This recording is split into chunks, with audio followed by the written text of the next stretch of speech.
సరే, మీకు రీసెర్చ్లో అనిపించిందా, రీసెర్చ్ కంటే ముందే అనిపిస్తుంది లక్ష్మీ పార్వతి ఇన్నోసెంట్ లేదా ఆమె మంచి ఆమె అనేటువంటి భావన కనిపిస్తుంది? ట్రైలర్ చూస్తే అనిపిస్తుంది ఆమె మిగతా వాళ్ళేమో ఆమెను విలన్గా చూస్తారు. ఈ రోజున రాజకీయాల అవగాహన ప్రతి ఒక్క అందరూ లక్ష్మీ పార్వతి ఎన్టీఆర్ లైఫ్లో విలన్ అని అనుకుంటారు. మీ సినిమాలో విలన్ లాగా లేదు, హీరో లాగా అనిపిస్తుంది.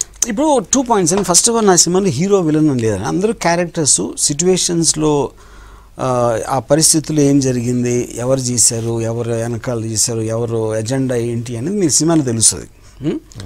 ఇంకా లక్ష్మీ పార్వతి ప్రత్యేకంగా ఏంటి అనేది ఇప్పుడు ఆబ్వియస్గా నిజం అనేది ఎవరికి తెలియదండి. దానికి కారణం ఏంటంటే మనం లేవు, నేను లేను, మీరు లేరు, రేపు పొద్దున్న ఆడియన్స్ చూసేవాళ్ళు లేరు. ఎవరైతే ఉన్నారో వాళ్ళు నిజం చెప్తారని నమ్మకం లేదు. అప్పుడు నిజం అనేది ఎలా డిఫైన్ చేస్తాం? నిజం అనేది నమ్మబుల్గా ఉండాలి చూసినప్పుడు. సో ఒక పబ్లిక్ డొమైన్ అందరికీ తెలిసినది, అది నేను డాట్స్ కనెక్ట్ చేస్తున్నాను. సో దాంట్లో నేను కొంత సోర్సెస్ నుంచి, కొంత నా ఆలోచన నుంచి, కొంత నా ఇంటర్వ్యూలోంచి నేను నమ్మిన నిజం అంటున్నది ఇది. That is how I will define as నిజం. నా నిజం మీకు నమ్మకంగా లేదనుకోండి, అప్పుడు మీరు చెప్పండి, మిమ్మల్ని ఎవరు ఆపలేదు కదా చెప్పమని, ఇలా జరగలేదు, ఇలా జరిగిందని చెప్పండి కావాలంటే.